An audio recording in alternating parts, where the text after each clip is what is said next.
Benvenuti a Trieste Next 2024. Mi chiamo Sofia, come forse avete capito sono un avatar generato con l'intelligenza artificiale e oggi vi presenterò il festival. In questi 3 giorni parliamo degli orizzonti dell'intelligenza. È questo il titolo della 13ª edizione del Festival della ricerca scientifica.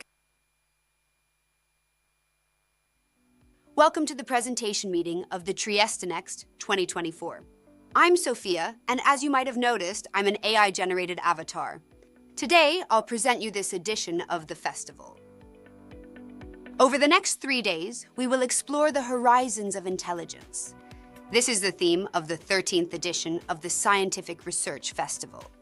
At Trieste Next, we will discuss both human and artificial intelligence, ethical boundaries, and the new frontiers science is facing. Where will artificial intelligence take us? What impact will it have on research? Medicine, robotics, astrophysics, food and nutrition, and the environment are just a few of the scientific fields we will delve into at Trieste Next. This is the central theme of Trieste Next, featuring over 100 events in English and Italian, the Literary Award for the Scientific Book of the Year, and 70 activities for schools. More than 300 internationally renowned speakers will be in Trieste. And don't forget to visit the 40 exhibition spaces and open labs in Piazza Unita. Before we welcome the guests of the next event, on behalf of the organizers and co-organizers, I would like to thank all the scientific institutions of Trieste, City of Knowledge, as well as the institutions that collaborated with us. A special thanks goes to the festival's main partner, the partners, and content partners for their crucial contributions. Thanks also to the media and technical partners.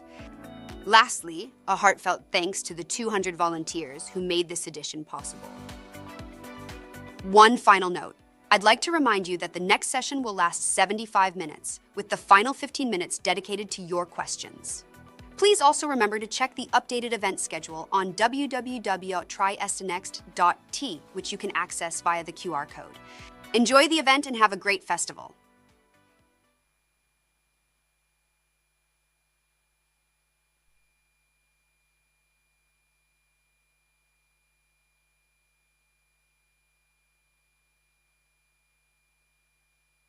Can you hear me?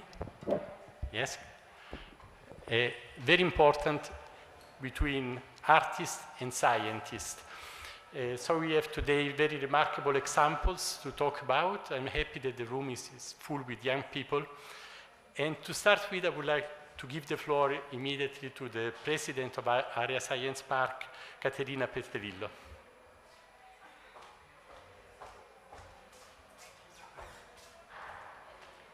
Thanks, Andrea, and good afternoon, everybody.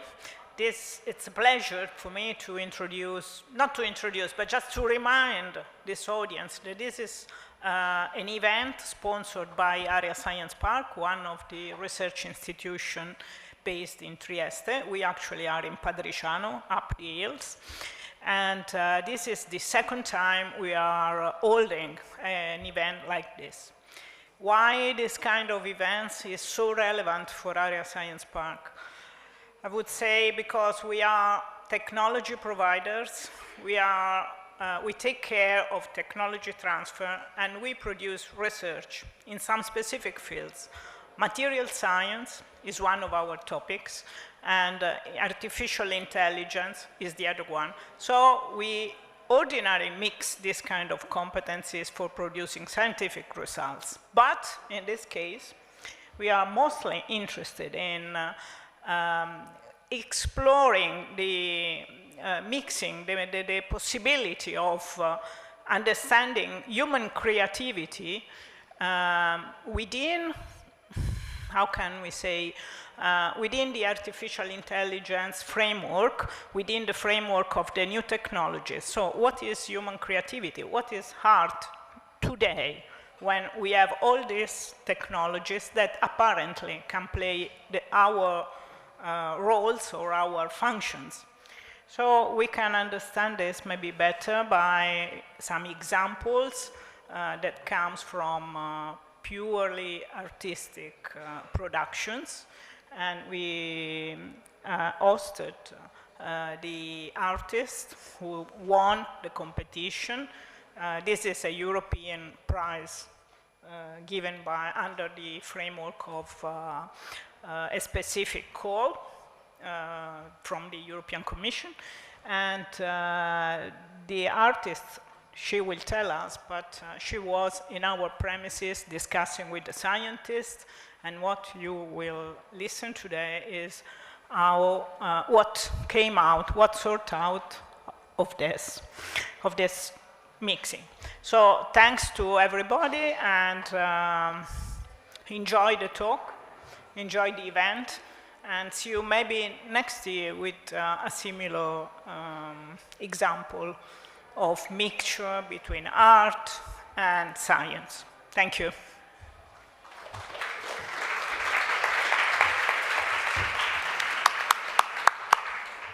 So before coming to our guest, I would like to show you a couple of examples from my experience, because this is a theme that is very dear to me.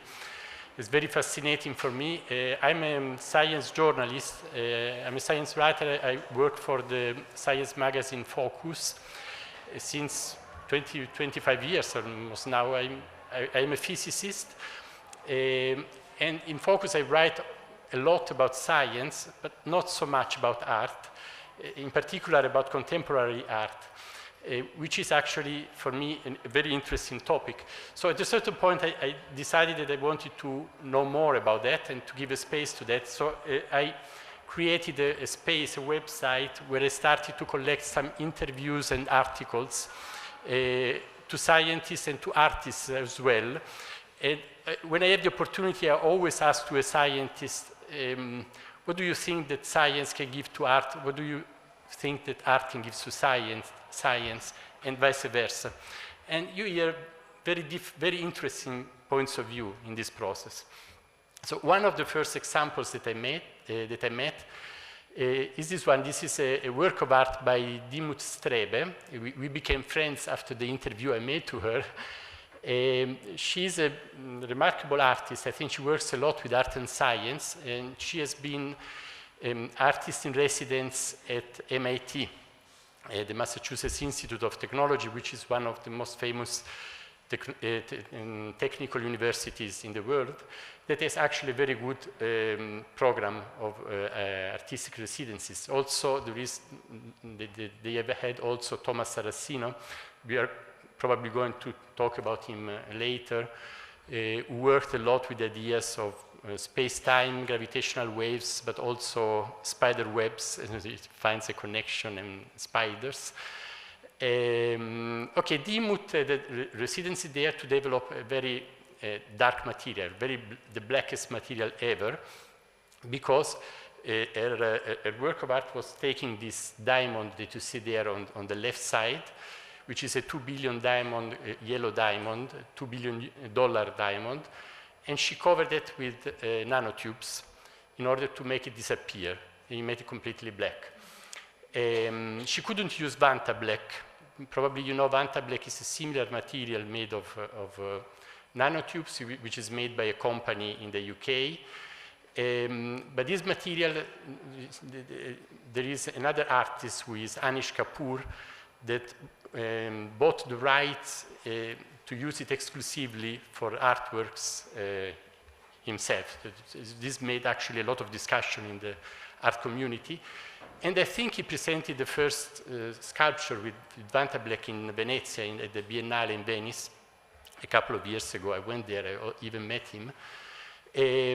But okay, so only he can use Vanta black. So Dimut developed a new material with the scientists at MIT, and this material turned out to be 10 times darker than Vanta black. So if you've seen that, Vanta black is already impressive. This is 10 times darker. This is really remarkable. It could have even technical applications, and one of the remarkable things, oh, sorry. I am, okay. This was really an artistic push to have this material, but the outcome was published, and then even Nature spoke about that, and also the New York Times and many other newspapers. The interesting thing is that, as far as I know, this is the only scientific and technical innovation with the scientific publication that comes from an artistic project. If you know others, please let me know, because I'm interested in that. But it's the only case that I know. And okay, well, later this work of art, here you see Dimut Strebe, it was exposed. It was at the New York Stock Exchange, because the idea, the New York Stock Exchange is the biggest stock exchange in the world, and this is a work of art that destroys the value of a diamond. So she wanted to destroy the value of something precious and expose it there, and it became part of the permanent exposition there. So another remarkable example was at CERN, where I've been several times. Last time was about 1 year ago. I went there to make some interview about the Big Bang for articles for Focus, but also passed to visit the new Science Gateway, where there was an exhibition with the outcome of another artistic residence project with 4 artists. One of the artists was this one, and what you see here was the result of the interaction of the artists with the scientists at CERN, and this is, well, you can think about many interpretations, but you can see something related with strings and string theory or compact dimensions, and also something maybe related with the energy at the microscopic scale, because the work of art is always changing, the light is always changing. The artist was very fascinated with sensors, and all the materials made there came out from that interaction. There is an interview with Monica Bello, who is the director of Arts at CERN, which is the program of residencies at CERN. And well, she said many things about the interactions between science and art. But there is a sentence that I would like to recall here, because she said that she thinks that art and science together, in a troubled world like today's, they can give us hope. It is the hope that we need to move forward. And I think that with these words of hope, because really both science and art are examples of cooperations, that they bring positive values to our society. With this message of hope, I would like to close this introduction and give the floor to the next speaker, who is going to talk us about European projects. So I give the floor to Caterina Benincasa, who is the curator of the Science and Art project at JRC, which is the Joint Research Center in Ispra on the Lago Maggiore in Italy.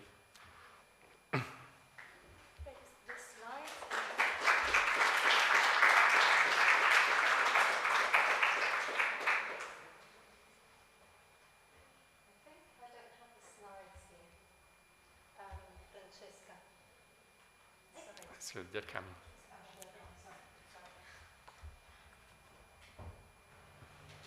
Hi everyone, very glad to be here with you. Thank you, Andrea, but also with these amazing artists and scientists here in this panel. My name is Caterina Benincasa. As Andrea said, I work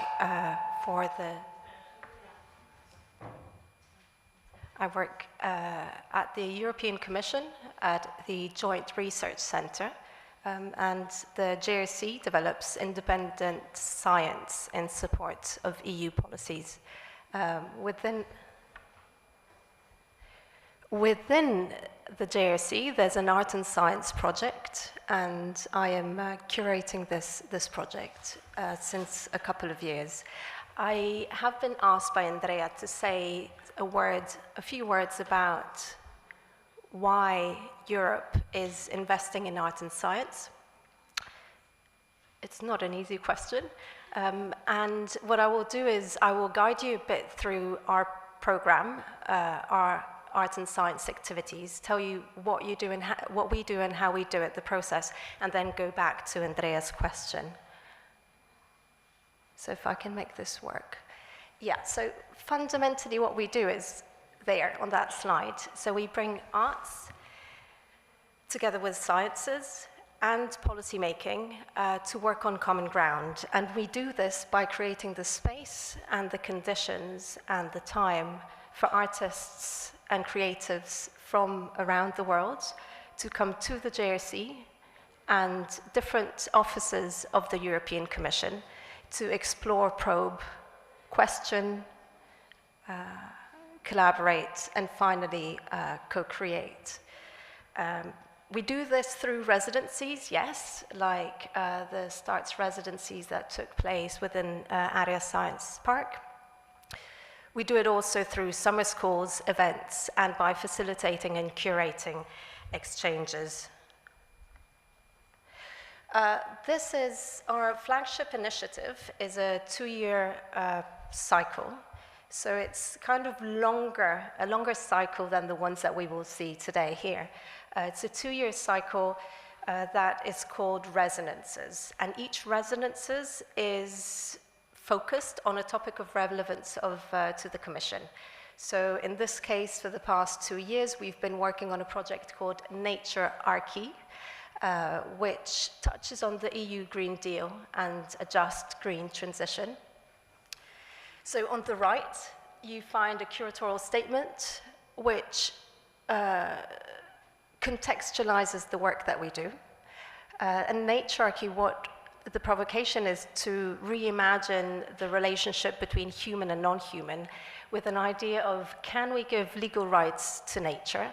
Can we see natural entities and the environment, be this raw materials, oceans, forests, rocks, DNA? Can we see it not as an object or as a resource to be exploited, controlled, and appropriated, but as a subject with full legal rights, as a subject that needs respect, tolerance, and care? So that's what kind of drove all our discussions with the artists and scientists through this 2-year process. The images that you see at the bottom are the 5 themes that drove our discussions throughout these 2 years. So from nature and law, rights of nature, ecological jurisprudence on the left, to non-human agency, green technologies, indigeneity, land and environment, and finally post-growth or degrowth. And up on the left, you read process. So that's the process that we go through in each cycle, so that the last 2 years. And I've emphasized a couple of words, and those are the elements within our process where there's the most collaboration and most exchanges that occur. And that is also where most of the magic of the arts and science happens. There is a residency, like in STARTS. In case I'm getting too long and boring, you just let me know like that, and then I'll just cut short. We have artist residencies, yes. We, though, start our process a little bit before the artist residencies, and you see summer school. So the really exciting bit is the summer school, when we come all together between different people from different backgrounds and different cultures to exchange. And there's no, it's really open-ended exchange. There's no need at the end. There's no need to produce. There's no need to be smart. There's no need to do anything. Just be curious, be oneself, and inquire. And after the summer school, artists and scientists can present a proposal for a residency or for production. If it's selected, the artists come in residency and the residency phase starts.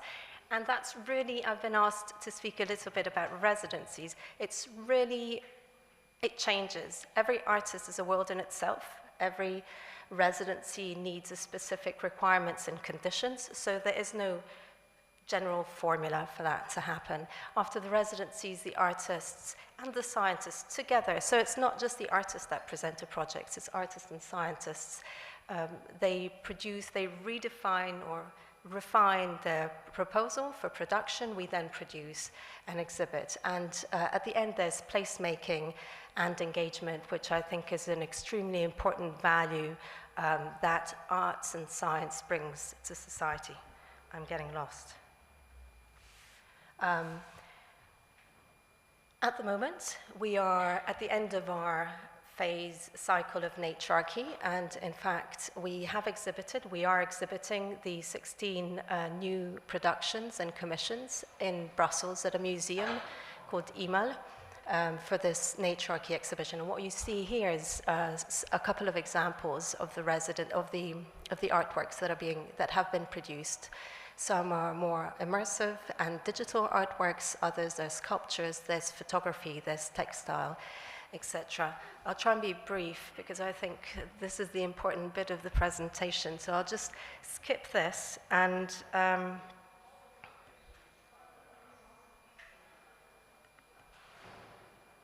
go back to the question that Andrea had posed.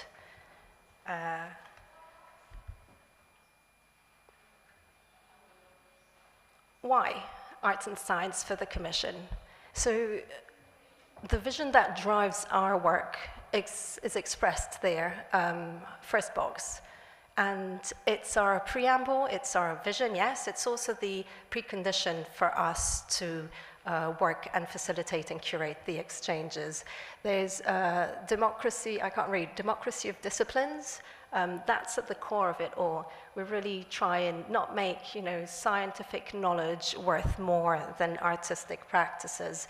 And it's really hard to achieve. It's not an easy resolution. There's curiosity at the core, and us trying to create the conditions and space for open-ended explorations. There's a central topic to engage people, like with the STARTS residency. People come together around a core topic, but one perhaps important feature that we've seen is that once an institute welcomes one artist, it's great. But if an institute welcomes a group of artists, that really expands further because the artists really build on each other. They learn from each other, from their questions, from their practices, from their disciplines. So that is a very potent statement. And finally, yes, artist residencies are so cool.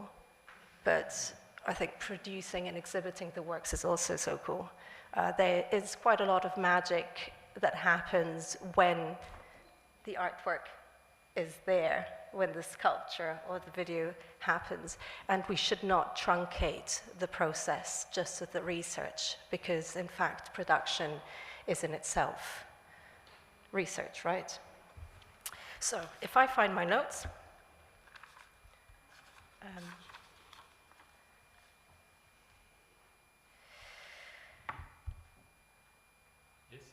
Is there maybe, yeah.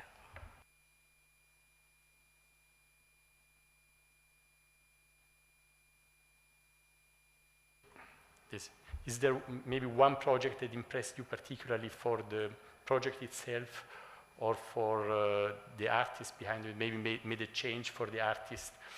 Or so one example that you find more meaningful to take out? I think it's hard if you don't see the images. Each artwork, we had 16 productions, and they were very, each one unique. I think perhaps related to this presentation specifically, there was one project by an artist called Penelope Kane who came in and wanted to look at the entanglement, a project called The Entanglement of Desert Water, and she wanted to look at groundwater in the Atacama Desert, and how groundwater is pumped for the extraction of lithium crystals, and how centers of power such as Europe, with our quest for carbon neutrality, actually affect these peripheries, such as the Atacama Desert, and affect the ecosystems and the populations there because we want to extract this lithium. And the residencies was particularly relevant because we are a center of knowledge in Europe, and this artist came in and we realized we had no knowledge about the topic. We realized there were gaps in the research, and so we connected to an economist, we connected to a biodiversity expert, we connected to an agroecologist, to surface water research, groundwater research. No one knew. And this is an example really of an artist coming in and bringing something innovative. It's a lot of work. How long did it last, this process? 2 years. 2 years, wow. 2 years. So the conclusion is, so the results are the results of 2 years of work. And also, I guess, if you have a process that lasts 2 years, every artwork has so many layers to it that it's really hard to speak about it. But not all projects last 2 years, I suppose. On average, how long do they last, and how many projects did you see there? Our projects last 2 years. 2 years, okay. So the residencies from the start of the summer school to the production and exhibition, it's 2 years. So it's somewhat different from the Starts residency, which is in 9 months. Yeah. And how many residencies have there been? Throughout the past 8 years of existence of the project, many. We've produced, about 50. 50. Did you see a change in the years? We've seen a change. We've seen a change from innovation for technology and industry to innovation for something else. Social innovation, resilient societies, skills and competences. There's a lot, let's say art and science came in because of a marketable product and service, and it is no longer necessarily the case. Okay. And do you see now maybe a movement towards digital and artificial intelligence? Absolutely. I mean, it transpires, it is everywhere. Every kind of research that is being done in arts and science touches on artificial intelligence and the use of these different tools, but also they question the tools, right, which is great. When we have artists questioning the actual framework that scientists have and their process to work with artificial intelligence. Okay, so maybe now we can go and see closer one example from the next speaker, who is Daria Jelonek, and she developed here at Area Science Park the Regenerative Symphony. Daria Jelonek is a media artist, researcher, and designer, and lives and works between London and the rural area, correct? You have a lot of interaction with Italy as well, so, as far as I know. So maybe we can start seeing a video of the Regenerative Symphony.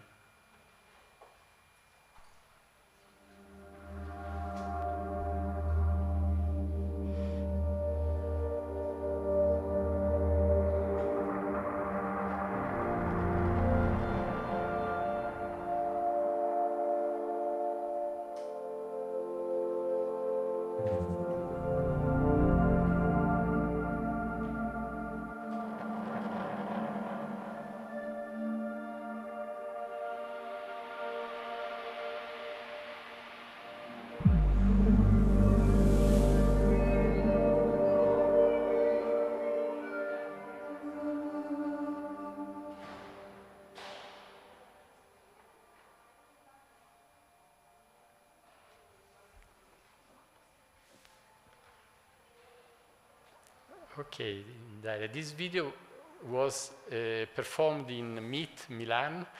Can you explain what was happening here?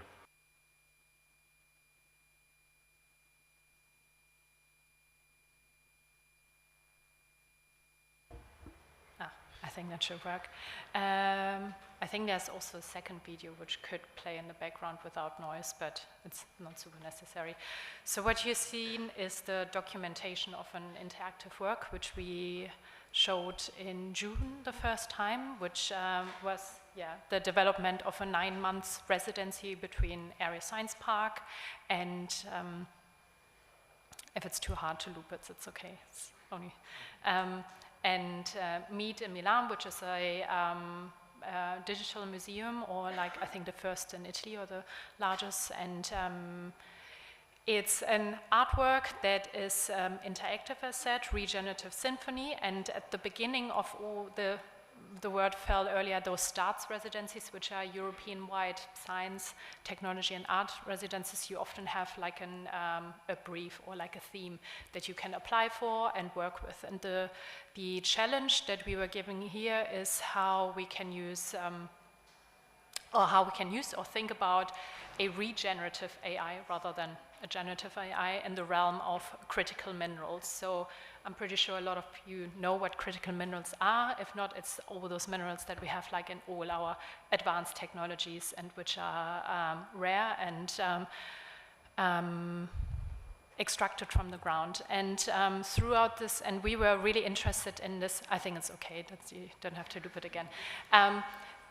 We were interested in looking into this topic, or we applied for this topic because we were interested to actually looking more into the physical side of AI. So really not only using it as a software element or like this digital invisible layer, but really looking into what are actually also the building blocks of it. What is the physical materiality actually that all this is made of? And thinking about, together with Area Science Park, how we can maybe recycle it. So that was the frame we started. Then throughout the 9 months, we interacted with a lot of, or actually I first explained what actually happens in the installation, and then I'll go. So the result was then this immersive installation you've just seen, which is interactive. So the audience can interact with an interface that we built, which shows the 4 or 3 main material groups where critical minerals are being embodied. So it's transportation, renewable energy, and user electronics. And through the interaction, people can change actually the demand of those materials in the future. So if the demand of critical minerals for transportation goes up, it actually influences or recycles from the other material groups, because the overall idea is, can we create a regenerative AI which really works with the resources which are available rather than putting more into it. So together with Area Science Park, and especially with Francesca, who was one of the scientists that we worked with really closely, we created this framework of this recycling and regenerating and re-resourcing, which was the regenerative AI system. So through the interaction, this is being sent to the algorithm we sent, and this then transforms this information to this audiovisual symphony that we created. So it's this visual landscape, this changes on the parameters. And the idea of this symphony came to us because a symphony is usually a grand orchestra's it's usually made of an orchestra of several instruments, and in our case it's the critical minerals which play a role, which are usually silent but become a voice in this. And so this is where we then develop this ever-changing audiovisual landscape. So this is just what happens, but as artists we are also often interested in, we do work a lot with data, but we're not we don't only want to display the data, we're more interested in really working with it, more creating an artwork that lives on, that changes over time, and creates an experience which we hope people visit and really take away more information than rather just reading about it, really embodying themselves. So this is just generally how we work as artists. And the collaboration with Area Science Park and MEET was how, also maybe to give you a sense how a 9 months collaboration works. It's usually a lot, first half is really about researching, diving into the themes you are, we talk to a lot of different scientists at Area Science Park, from material science to more looking at the phenomena of critical minerals from a social level. Why is it so hard to recycle it? But also at the microscopic level, going actually in the lab and seeing how hard it is really after, 5 minerals being melted together, how hard it is to really recycle them and take them apart, and really understanding the complexities of it.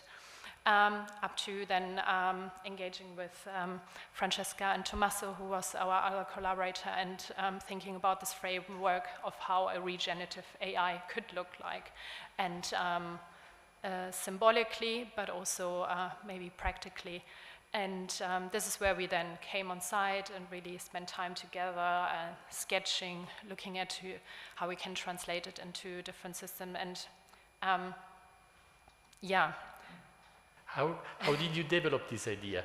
You developed before, or with the interaction with the scientists? I mean, often, like I said, there is this challenge, and you have to propose an idea. And actually, when seeing this challenge, we already developed like ideas, and actually had this symphony idea from the beginning, which is, to be honest, quite unusual. Like, often you propose something and that like actually completely change, which is also okay if you like come up with change the direction because it makes more sense. But we actually stayed with the idea, which is, as said, unusual, but also like nice to see that it's also possible to stay with it. So just how it works and which algorithms, which data we engage was which is an idea of a symphony, but it's also an interactive symphony.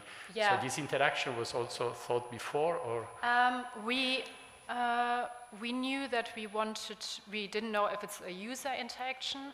We knew, I think in the beginning it was the idea that you could actually really, in real time, track and see where, I mean, the grand idea was that it would all work in real life, so you can, I don't know, and we would have a DNA sensor on all devices, and you could track everything, but obviously, like, we're still very far away from that. So we knew that there would be a tracking of like information, but the decision of actually the interaction was then to really make it more active, because it is a very complex topic. It's a lot of parameters. I mean, you have like 52 critical minerals which you have to deal with actually, but through this interaction we thought it gives more audiences a chance to really engage with it and really see, okay, actually my choice of changing the parameters actually does influence the system. And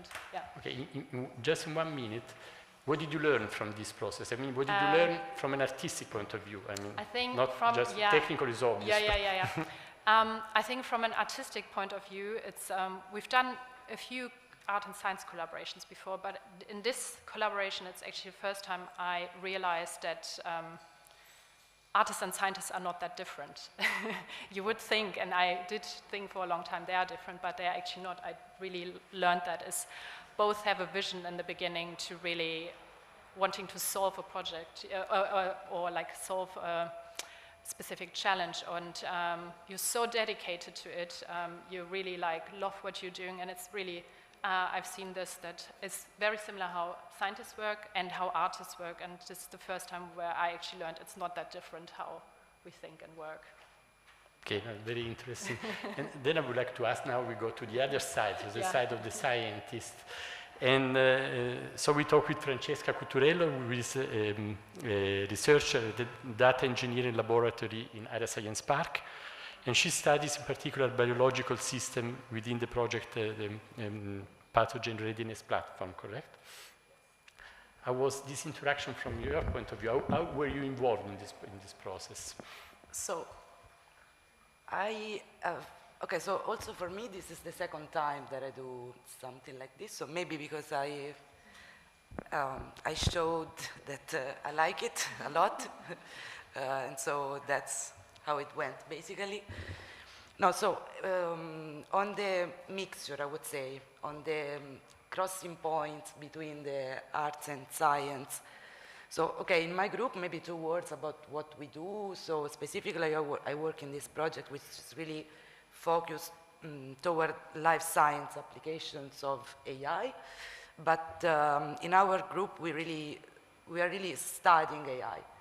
And I use the word study not by chance, but because we're not just using it, we really are trying to understand how these deeper and deeper networks are learning what they learn and how they can be generative what patterns in the data they're able to capture, all these kind of things for which I can assure you that to tackle these problems, you really need to be creative also in some sense. And so to meet a complete different type of creativeness, it's really interesting, and how this AI can come into play, and the role that it has in the project you are doing, because also there we have a project, no? And so, yeah, it's a different type of creativity, but I think it's, in some way, we also need it. So that's for sure a matching point for us. And yeah, this is, I mean, in terms of experience, what we give to each other. I think sometimes, as maybe came out of what you just said, it's like they have some ideas, but they need to be brought a little bit on the ground, maybe. So just we need to tell them what is actually doable on what, in practice, on the algorithmic side. And on the other side, it helps us pushing our imagination further, because sometimes in science, I mean, we are for sure we are a little bit more into some boundaries with our creativity, and so that's very nice to feel.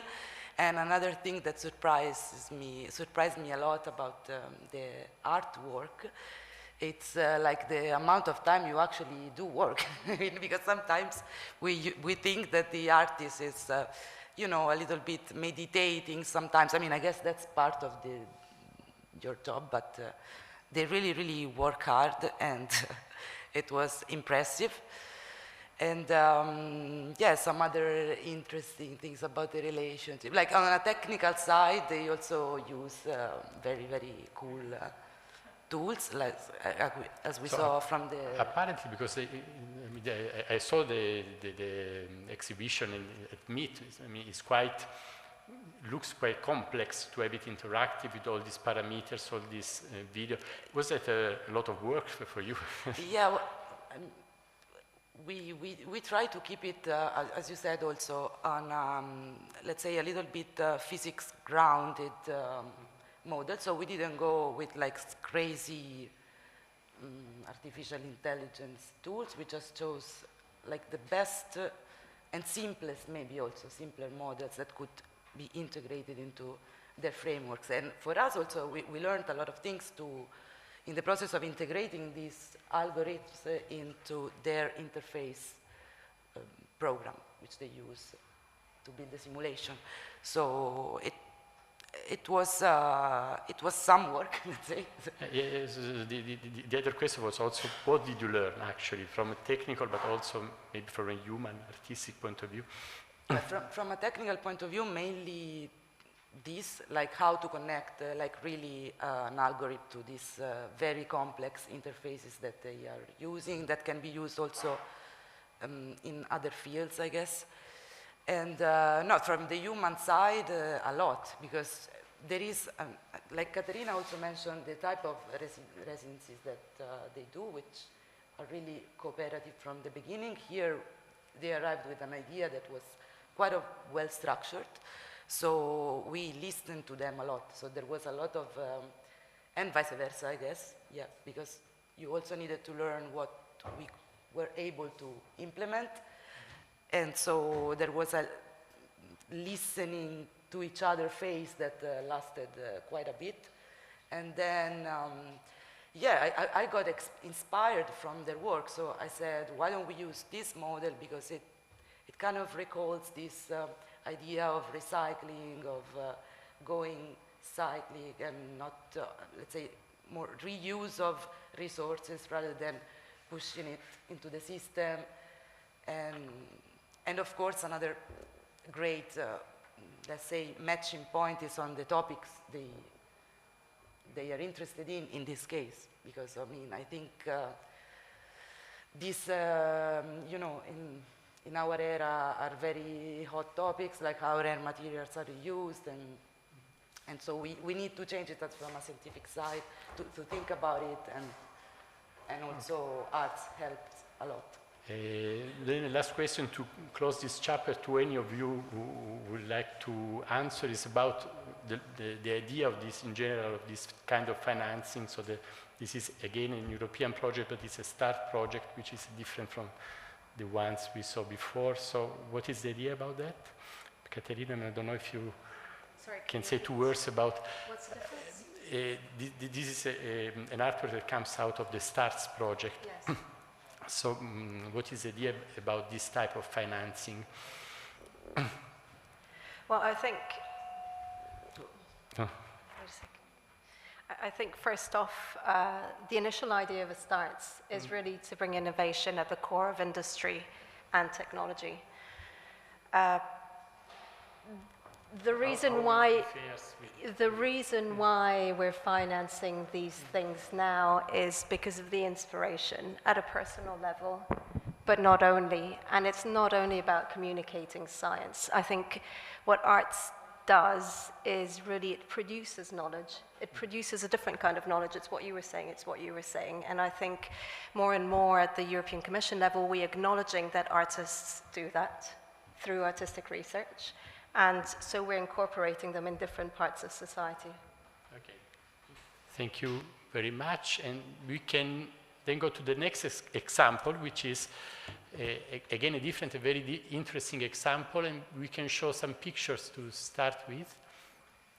Okay, this is a work in my hand is my beginning from Lulù Nuti. She was born in Florence. Lulù Nuti was born in Paris, but she lives and works in Rome. She graduated at the École Nationale Supérieure des Beaux-Arts de Paris. She's mainly a sculptor, let's say. So let's see her, this work that is the result of a residency at the European Gravitational Observatory in Pisa. So we can... Well, hi. Oh, we need the... so this is the invitation. You have to go on. So I just start from the beginning of the project. It was an invitation to do a very short residency, so the opposite, 1 week in Virgo, which for me was enough because it has been really full, and maybe to start with science, it was enough to produce a work. So the invitation was to go to IGO and be introduced on research on gravitational waves, and then produce a work to exhibit in Spoleto, in Palazzo Collicola. I put the invitation because this gesture is important for the sculpture that is born. So I decided to put just one work in the exhibition room. It's a very geometrical form, which change while you turn around it. So when I draw it the first time on the computer, it was very strange because I was with a collaborator, and we did it, and when he was turning the form, it seemed like the angles was bigger when it was in front of me, on the screen. But it's always the same size.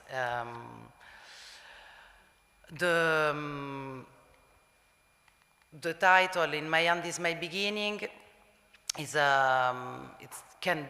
it's a quote from T.S. Eliot, and can be a definition of palindrome, but also I choose this title because there is something in Ego, in the physicists that live in Virgo, that impressed me a lot. It's that they started, as often maybe the artists as well, they started with an idea, with something that they want to discover, like take in reality, to have numbers, and they, in the material world, they go back to the process to arrive to this idea, no? So there is this movement, and the movement is present in the sculpture. What I wanted to do with this work is to bring in this room, in the museum, the sensation that I had in Virgo, which is a double. It's there, it's very heavy, it's a very complicated space, but at the same time it seemed very ephemeral, no? It seemed like a construction site, that something that can disappear suddenly. That's it to start. Yes, I like what you said, because you stressed that it comes everything out of an idea, and this is exactly what Monica Bello told me when I interviewed her at CERN. So when I always ask what do they have in common, scientists and artists, and she said this point of working with ideas is very similar. She explicitly said that the formation of an idea and its development are a common thing between the two worlds of art and science. I find this very, very interesting. And she said even that there is a certain rigor in bringing forward the idea, which is very similar. So it's very interesting that you said this without knowing this interview, but okay, it's the same concept. I realized it now while I was speaking also, because every time you present a work, you say something different, and but it's also nice to know, to say how this idea came out for you to make this sculpture. How did it come out in the interaction with scientists when you were there? How the idea came Yes. out? So this idea in particular, it's a vision. It's just an image that I had at the end of the residency, and for me the work is the process of the work is a way to understand what I saw during the residency, and I understood after that some shapes also comes from dialogue with scientists. For example, there is this gesture that Helios did. Is the director. Yes, Helios, the role of just a researcher. Yeah, he's a researcher in fiber, and he explained to me that at the beginning of the project, they didn't have so many machines to do these very tiny fibers, and he did by himself, dividing the material like this. And after I drew the sculpture, I realized that this form came from the dialogue with him. Okay, thank you very much. We can actually, it's interesting now to hear the story of these residencies from the other side, and in particular from Vincenzo Napolano. He is the head of communication at the European Gravitational Observatory, which is the consortium that runs Virgo, the gravitational wave detector, in Cascina, near Pisa. He's passionate about arts and science. He developed many institutional initiatives at the frontiers between arts and scientists, including residencies, but not only. So Vincenzo, first tells us, please, something about this project, how it was developed, how it was taught, and how you saw she working there, and also the more in general about how you see residencies and the interaction between these two worlds. Yes, of course. Thank you, Andrea. Thank you, anyone, and thank you, the Area Science Park, especially the Area Science Park, for creating this occasion of discussion and reflection. We can maybe also see some pictures if we have of yes, I will start. There is just a video about our facility. I will start just saying a few words about, no, without sound. Thank you.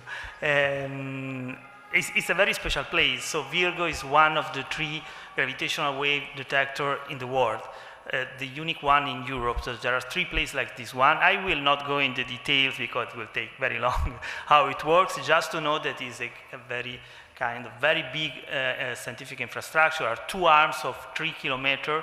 You will see some image from the top, in which there is a laser going back and forth. And this all very complex and sophisticated machinery and technology allows her to listen to the vibration of space-time itself, something that was predicted by Einstein more than a century ago. So this is the context in which we decided to host Lulù. And I will say also something more about the approach in this special case of dialogue between science and art, or better to say between artists and scientists. I'm very aligned, I'm very agree to what Caterina said at the beginning, that each single experience of dialogue between artists and science is different, and each case is different. Each experience highlights some aspect and can have different objectives and different aims. In this case, so our idea of the residencies is related to a very more general and ambitious programs connected with art and science. So there is a Slovenian philosopher, Slavoj Zizek, that for sure you know very well, who is very, very often provocative. And he said, at the beginning of the modern age, the role of art was to make the life comfortable, like a kind of decorative role, and the role of science was to put human being in front of their reality, so that the reality of death, the reality of be put in front of the nature. So science has this role to just let people to look at the very bad truth of life and our place in the nature, in a sense.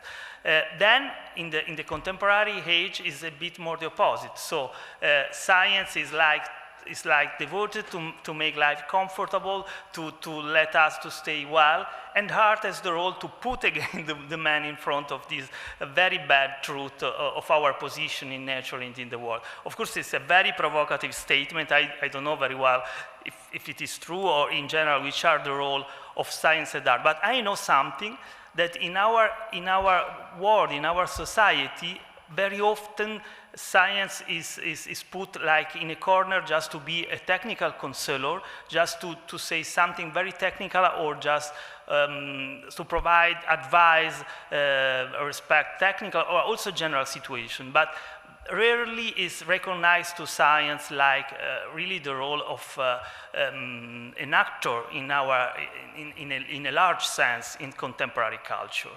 So this is the context in which we imagine this residence. So it's not just we ask to Lulù to provide an illustration of gravitational wave, or to provide, I don't know, kind of synthesis of gravitational wave as her own artistic path. It's more like that she has her own artistic path that for us is very interesting in the sense of collective imaginary, in the sense of what she represents, so she let feel of aesthetical sense, emotional sense.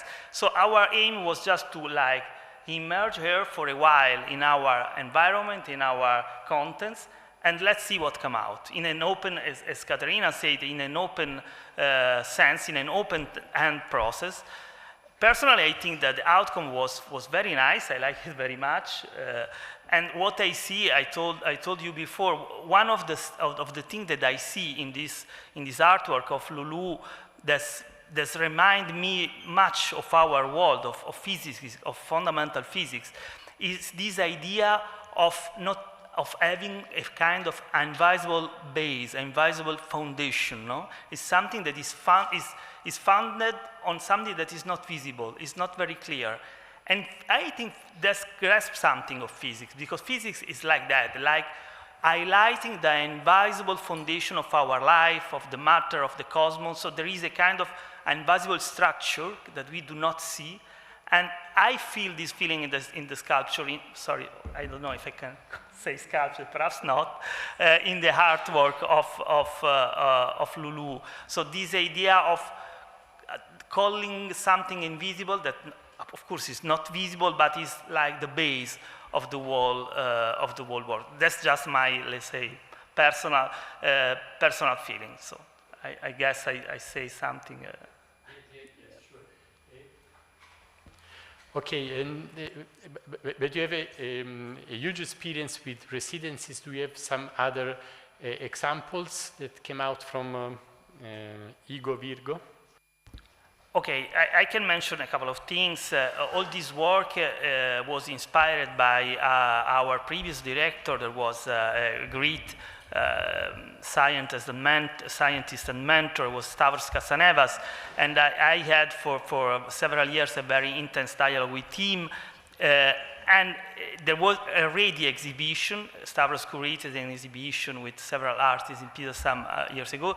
I also have a background, let's say, as a scientific curator of art and science exhibition. So all this experience, in a sense, converged in imaging these artists in resident program of Virgo. But actually, we have several dialogues with artists. There are several artists who visit Virgo and are inspired by our science. But Lulù is the first artist that basically we, how to say, accompany in this process of residency. It's interesting to know what's the impact of these residencies on the scientific community, which is usually not accustomed to this kind of intrusions, let's say, from outside. That's a very nice question, because I said before what we expect as an impact, let's say in general, also in a very long term, so as an impact on culture and society. But of course, it's a very long-term process. But there is also a more short-term impact, that the fact that that you invite someone that has such different perspective on you, for sure change the way you look at your work. So someone that usually is not usual with science, but is usual to, make complex proposal on reality, because that's an artist, no? An artist is someone who is able to make complex and, I don't know, synthesis of reality. So I think that the dialogue, the interplay with such a different view, for sure change the way you look at your work, and in a sense make it more rich. I had clearly the feeling of that after Lulù residence. Okay, thank you, Vincenzo. And now, where we heard many different stories from many different points of view, I think there is time for a discussion, for questions coming from the audience. So I invite you to ask some questions to our speakers.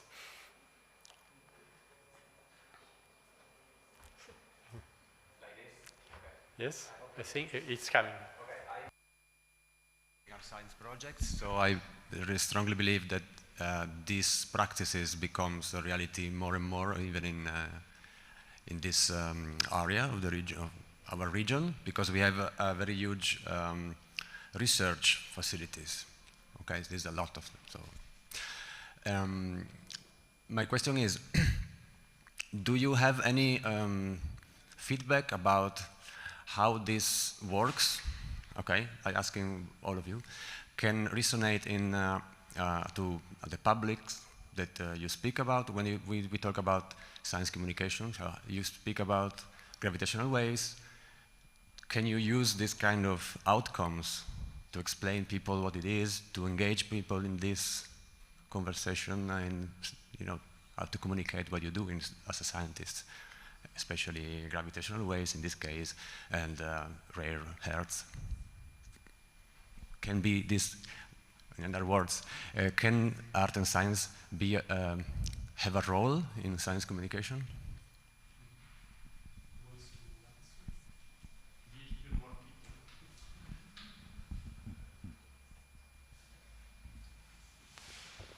From the scientific side, I think that's a great idea.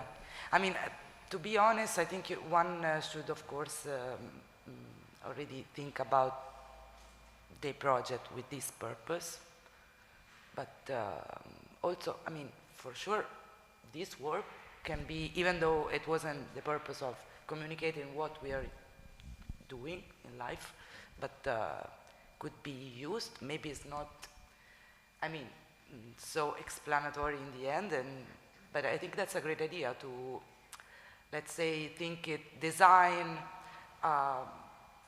artwork with science in it, to communicate outside what a group is doing. Yeah, that's great. I've never seen it done, implemented yet, but maybe that's a great idea. Maybe to add on it from an artistic point of view, I think, I mean, with art and science residencies, I do think underlying there is always the wish that it leads to this to this science communication. But I think it's healthy to leave the artist actually freedom of like what and how, because otherwise it's not leading to a good work, and then no one's going to see it. No one's going to talk about it, because so I think, for example, we did have a lot of freedom here, which I really appreciate from like all collaborators, and I think that's then more valuable to lead to a good work which touches upon like a lot of different topics. And I mean, from a artistic point of view, actually, for example, critical minerals is something that not many artists actually work with, so it's like already like a starting point to actually to have a discussion in the public realm about that, and then like actually being able to have a discourse, okay, how does it actually work from a scientific point of view, and like through being on site, like I can start communicating with it. And this goes, for example, we tour our artworks a lot, and then yeah, it's just like a network of then really from starting creating awareness of it to then actually explaining how the science works. And so I think that's a more natural and cultural approach of communicating science then, rather than one-to-one displaying it and hanging it on the wall, or yeah. Yes? I just wanted to mention, from a curatorial perspective, what we do is we accompany the artists and the scientists throughout the process, and then we help shape the artwork. And I think our focus of many of us as curators is really, can we create artworks that give a sense of something that is not necessarily intellectual? It could be occupying space, it could be something more playful, more meditative. Can we provoke through art a sensation of feeling of, or of, ooh, what is that? And then that is that moment in which the audience or the person comes and wants to learn about the different layers. And you don't necessarily engage with the science as, it's not a piece of science communication, but it's an approximating the person to that really special topic that the scientist is researching, that makes it special for that person, that could make it special also for the person. Does that make sense? So that an audience is drawn to a topic and wants to know more and wants to investigate more. It's not given the information, but it's the other way around. So maybe an interesting question is also what's... I just wanted to say that I totally agree with this approach. It's not about giving an information, but about the public will have some if the work speaks to the public, it provokes questions, and so maybe it will attract. And one last thing, I really like what you said. It's not about arts or science. It's about artists or scientists or policymakers. It's about the person and the personal behind that, and why we are researching that specific area. If that makes sense. Okay, other questions? So maybe if you think about it, in the meanwhile, there is another, no. I make a question slightly different on the same idea, more or less.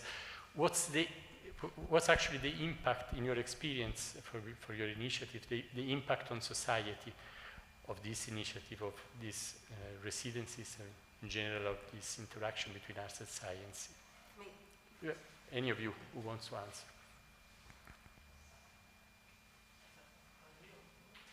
I partially already said, so in some cases I think that the impact is a very long-term impact. So it's just established kind of long-term path of dialogue, of research, of new innovation in a cultural sense. So I guess that the impact is a very long impact, and also in this sense I would like to reply to the previous question. So in this sense I see an impact.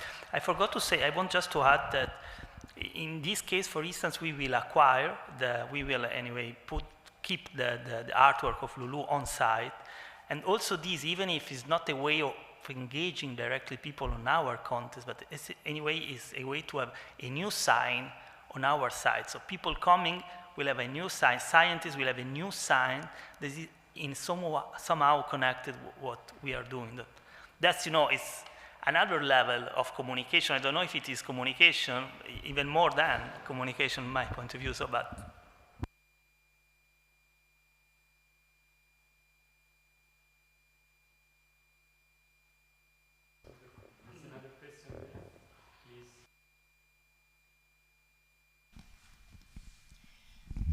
Just a quick question about artificial intelligence.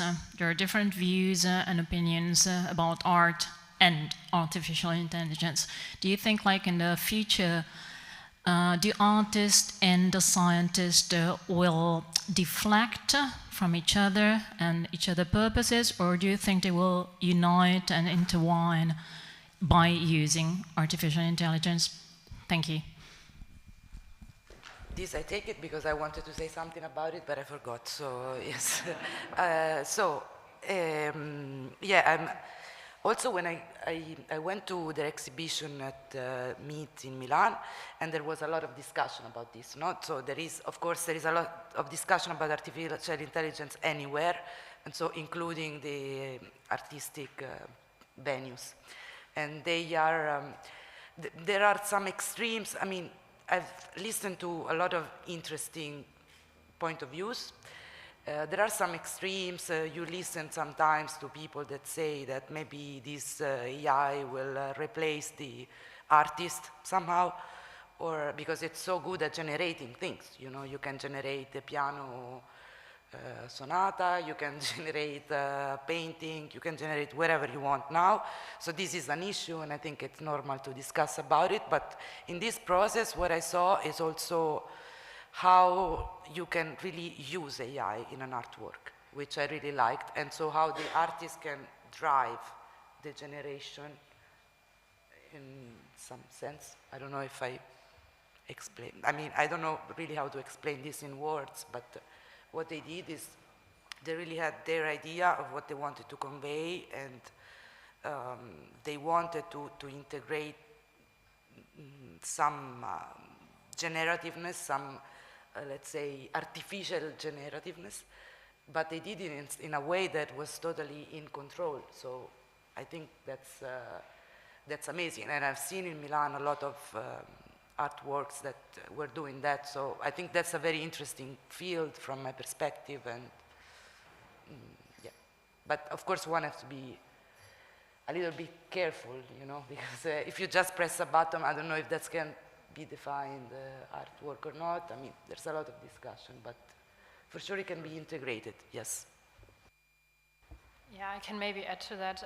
I mean, I think, especially in our project, it was more the idea of thinking of a regenerative AI. And even though we work with technology, we were very interested to still keep an overview of our footprint actually, and all the energy consumption of some parts, and actually taking a massive neural network which is overdue the idea, and it's just not worth it. So keeping it low and really making a critical decision, is that really necessary for is also really important. And I think there are, for example, artists using AI, but I think there's also a lot of people using it in a critical way and really reflecting on it before working with it. And that's, I think, important for artists, but also for scientists and technology. Yeah.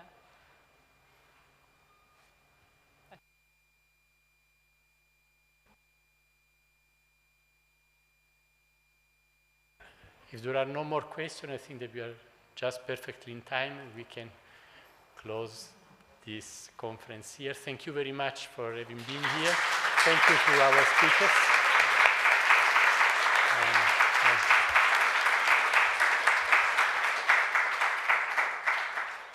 Goodbye.